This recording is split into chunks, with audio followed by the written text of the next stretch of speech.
नमस्कार प्यारे श्रोताओं, आप सुन रहे हैं द इन्फिनाइट शो।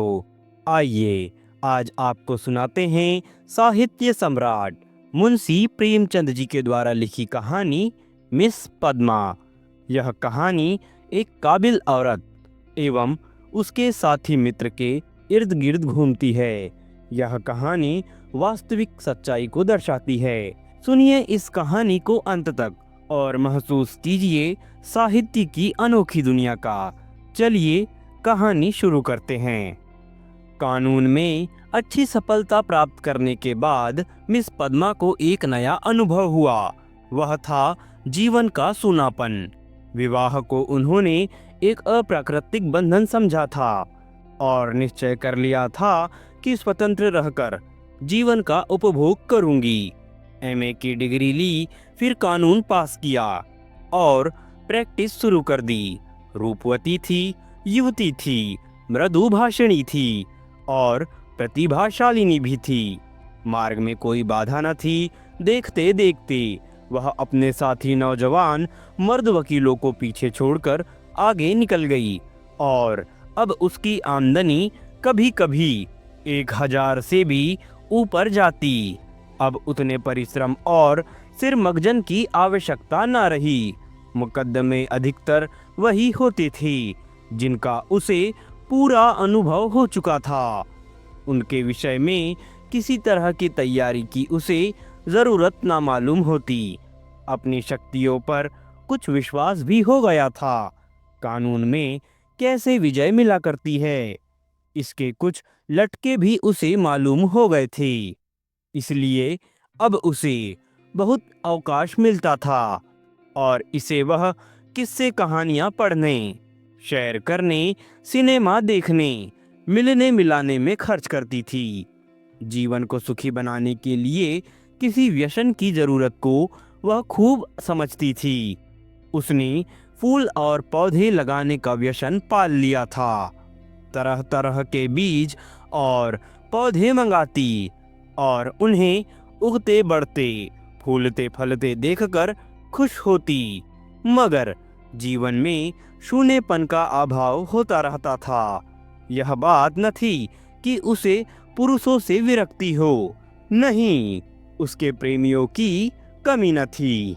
अगर उसके पास केवल रूप और यौवन होता तो भी उपासकों का अभाव न रहता। मगर यहाँ तो रूप और यौवन के साथ धन भी थी। फिर रसिक वृंद क्यों चूक जाते।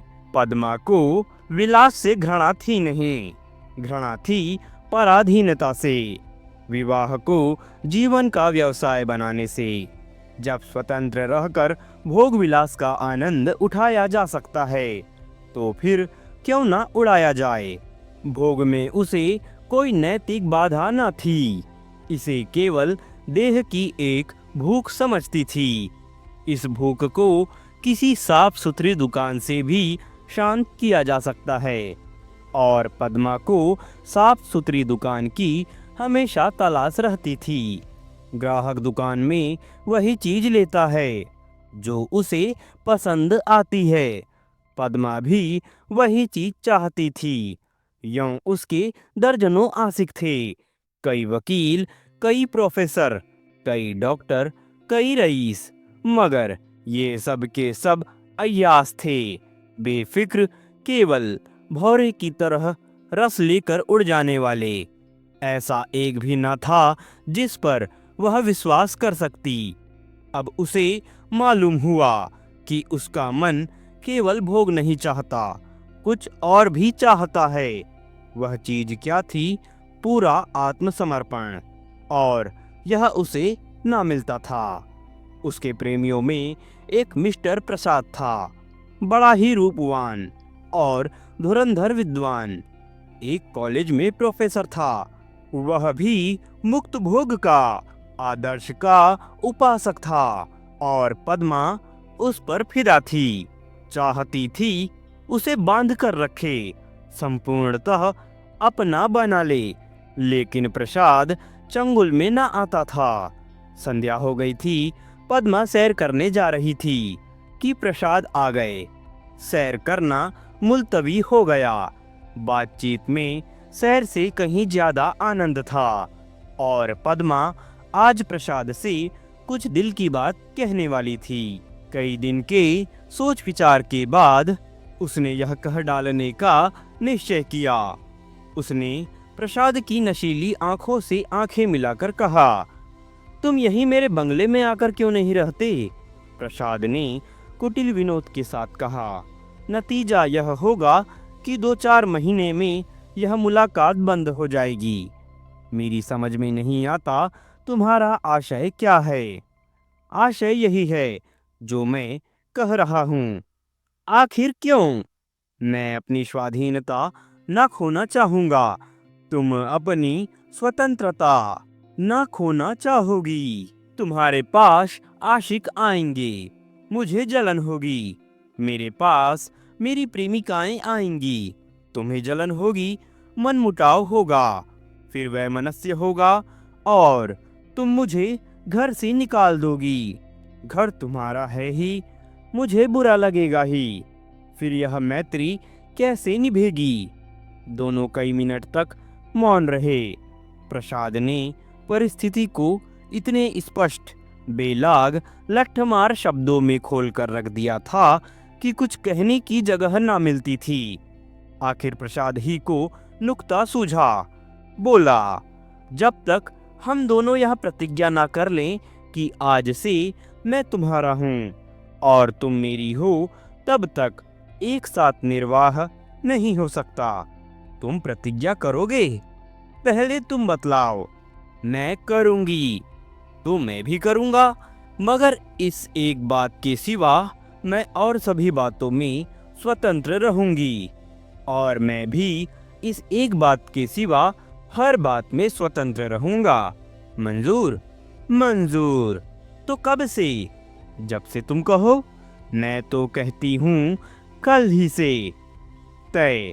लेकिन अगर तुमने इसके विरुद्ध आचरण किया तो? और तुमने किया तो? तुम मुझे घर से निकाल सकती हो, लेकिन मैं तुम्हें क्या सजा दूंगा? तुम मुझे त्याग देना और क्या करोगे? जी नहीं, तब इतने से चित्त को शांति ना मिलेगी। तब मैं चाहूंगा तुम्हें जलील करना, बल्कि तुम्हारी हत्या करना। तुम बहुत निर्दयी हो प्रसाद। जब हम दोनों स्वाधीन हैं, हम किसी को कुछ कहने का हक नहीं, लेकिन एक बार प्रतिज्ञा में बंध जाने के बाद फिर ना मैं इसकी अवज्ञा सह सकूंगा, ना तुम सह सकोगी। तुम्हारे पास दंड का साधन है, मेरे पास नहीं। कानून मुझे कोई भी अधिकार नहीं देगा। मैं तो केवल अपनी पशुबल से प्रतिज्ञा का पालन करवाऊंगा, और तुम्हारे इतने नौकरों के सामने मैं अकेला क्या कर सकूंगा? तुम तो चित्र का श्याम पक्ष ही देखते हो। जब मैं तुम्हारी हो रही हूँ तो यह मकान, यह नौकर चाकर और जायदाद सब कुछ तुम्हारा है। हम तुम दोनों जानते हैं कि ईर्ष्या से ज्यादा घृणित कोई सामाजिक पाप नहीं है। तुम्हें मुझसे प्रेम है या नहीं, मैं नहीं कह सकती, लेकिन तुम्हारे लिए मैं सब कुछ सहने के लिए, सब कुछ करने के लिए तैयार हूँ। दिल से कहती हो पद्मा? हाँ, सच्चे दिल से। मगर न जाने क्यों तुम्हारे ऊपर विश्वास नहीं आ रहा है। मैं तो तुम्हारे ऊपर विश्वास कर रही हूँ। यह समझ लो, मैं मेहमान बनकर तुम्हारे घर में ना रहूंगा, स्वामी बनकर रहूंगा। तुम घर के स्वामी ही नहीं, मेरे स्वामी बनकर रहोगे। मैं तुम्हारी स्वामिनी बनकर रहूंगी। प्रोफेसर प्रसाद और मिस पद्मा दोनों साथ रहते हैं और प्रसन्न हैं। दोनों ही ने जीवन का जो आदर्श मन में स्थिर कर लिया था, वह सत्य बन गया है।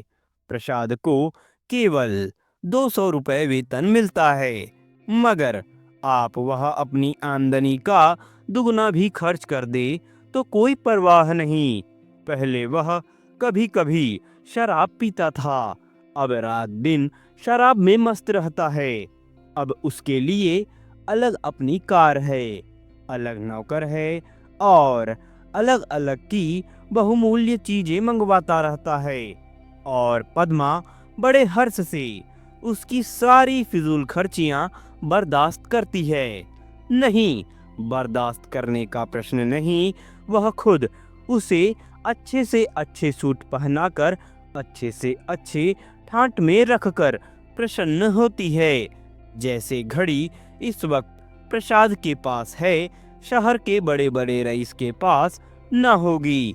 और पद्मा जितना ही उनसे दबती है, प्रसाद उतना ही उसे दबाता है। कभी कभी उसे नागवार भी लगता है, पर किसी अज्ञात कारण से वह अपने को उसके वश में पाती है। प्रसाद को जरा भी उदास या चिंतित देखकर उसका मन चंचल हो जाता है। उस पर आवाजें कसी जाती है, फबतियां चुस्त की जाती हैं। जो उसके पुराने प्रेमी हैं, वे उसे जलने और कुढ़ाने का प्रयास भी करते हैं, पर वह प्रसाद के पास आते ही सब कुछ भूल जाती है। प्रसाद ने उस पर पूरा आधिपत्य पा लिया है और उसे इसका ज्ञान पद्मा को उसके बारीक आंखों से पढ़ा है और उसका शासन अच्छी तरह पा गया है।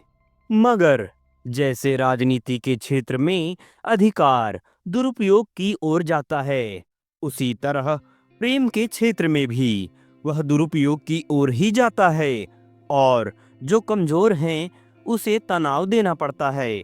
आत्माभिमानी पद्मा अब प्रसाद की लौंडी थी और प्रसाद उसकी दुर्बलता का फायदा उठाने से क्यों चूकता।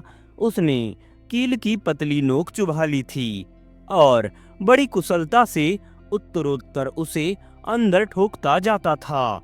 यहाँ तक कि उसने रात को देर से आना शुरू किया। पद्मा को अपने साथ ना ले जाता, उससे बहाना करता कि मेरे सिर में दर्द है, और जब पद्मा घूमने जाती तो अपनी कार निकाल लेता और उड़ जाता। 2 साल गुजर गए और पद्मा को गर्व था। वह स्थूल भी हो चली थी। उसके रूप में पहले किसी नवीनता और मादकता न रह गई थी। वह घर की मुर्गी थी, साग बराबर। एक दिन इसी तरह पद्मा लौटकर आई तो प्रसाद गायब थे। वह झुंझला उठी। इधर कई दिनों से वह प्रसाद का रंग बदला हुआ देख रही थी। आज उसने कुछ स्पष्ट बातें कहने का साहस बटोरा। 10 बज गए, 11 बज गए, 12 बज गए। पद्मा उसके इंतजार में बैठी थी। भोजन ठंडा हो गया। नौकर चाकर सो गए। वह बार बार उठती, फाटक पर जाकर नजर दौड़ाती। बाहर 1 बजे के करीब प्रसाद घर आए। पद्मा ने साहस बटोरा था, पर प्रसाद के सामने आते ही उसे इतनी कमजोरी मालूम हुई। फिर भी उसने जरा कड़े स्वर में पूछा, आज इतनी रात कहाँ थे? कुछ खबर है?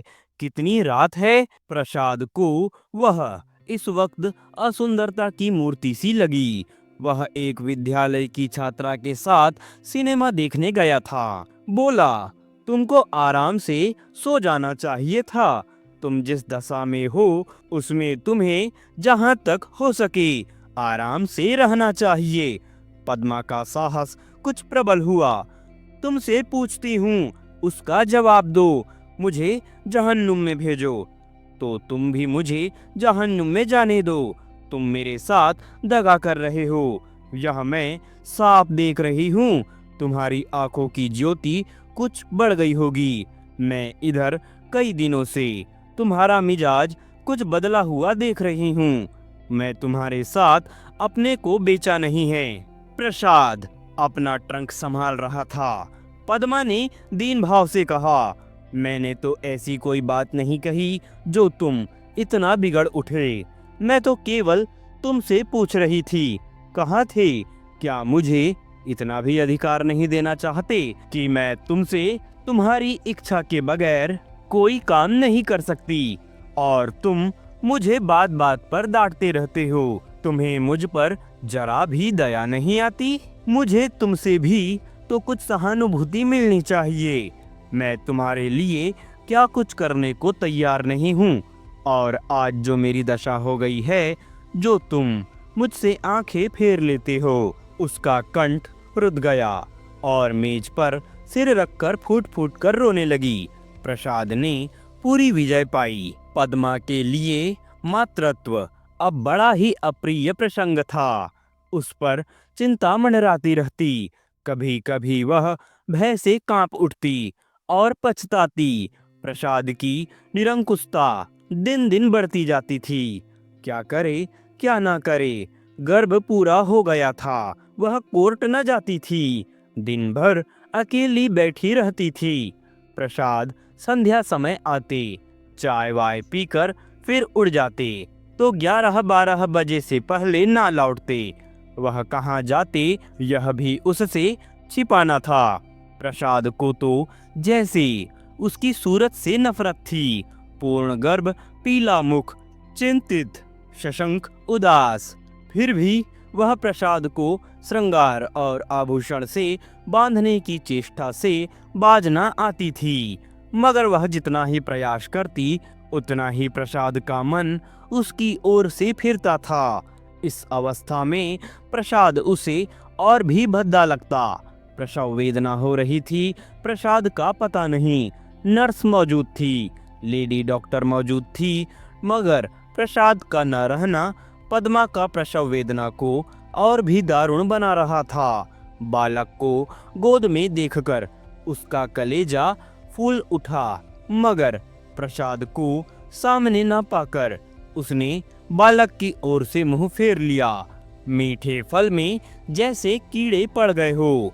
5 दिन सौरगृह में काटने के बाद जैसे पद्मा जेल खाने से निकली, नंगी तलवार बनी हुई माता बनकर वह अपने में एक अद्भुत शक्ति का अनुभव कर रही थी। उसने चपरासी को चेक देकर बैंक भेजा। प्रसव संबंधी कई बिल अदा करने थे। चपरासी खाली हाथ लौट आया। पद्मा ने पूछा, रुपए? बैंक बाबू ने कहा, रुपए प्रसाद बाबू निकाल ले गए। पद्मा को गोली लग गई। 20,000 रुपए प्राणों की तरह संचित कर रखे थे इसी शिशु के लिए। हाय! शौर से निकलने पर मालूम हुआ प्रसाद विद्यालय की एक बालिका को लेकर इंग्लैंड की सैर करने गए। झल्लाई हुई घर में आई, प्रसाद की तस्वीर उठाकर जमीन पर पटक दी और उसे पैरों से कुचला। उसका जितना सामान था उसे जमा करके दिया सलाई लगा दी और उसके नाम पर थूक दिया। 1 महीना बीत गया था। पद्मा अपने बंगले के फाटक पर शिशु को गोद में लिए खड़ी थी। उसका क्रोध अब शोकमय निराशा बन चुका था। बालक पर भी कभी दया आती, कभी प्यार आता, कभी घृणा होती। उसने सड़क पर देखा, एक यूरोपियन लेडी अपने पति के साथ अपने बालक को गाड़ी में बिठाए लिए जा रही थी। उसने हसरत भरी आंखों से उस खुशनसीब जोड़े को देखा और उसकी आंखें सजल हो गई। आप सुन रहे थे मुंशी प्रेमचंद की कहानी।